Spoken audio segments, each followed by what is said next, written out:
You don't have a twin, by any chance? No. Annie doesn't have a twin sister. She has bipolar disorder. A few days ago, she fell for a man at first sight. She walked up and started a conversation. They hit it off right away. The man fell for the warm and cheerful Annie too.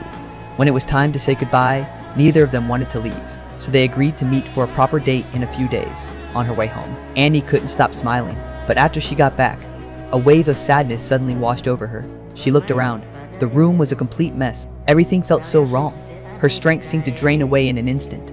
The cause of all this was her bipolar disorder. She could only curl up under the soft blanket and stayed there for days until her phone rang. It pulled Annie out of her haze. It was the man calling. Today was their date, but Annie's voice was weak and lifeless. The man was confused. Unless you want to cancel, I mean, you still have 2 minutes. No.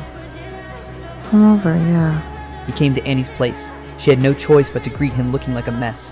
When he gave her a gift, she showed no interest at all. Then they went to a restaurant. The man smiled at Annie, trying to ease the awkward atmosphere, but Annie could only force a bitter smile. The man was puzzled.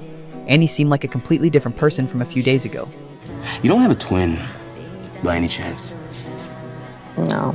The date ended awkwardly. Before leaving, the man asked if she wasn't interested in him.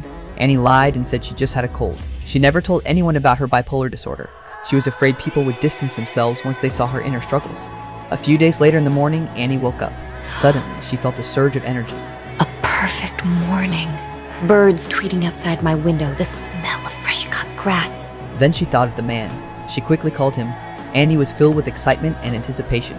She wanted to see him right away. The man was drawn in by her enthusiasm again. They agreed to have dinner at her place that night. She prepared everything for the dinner. But as she was doing her makeup in the mirror, that familiar feeling crept back in.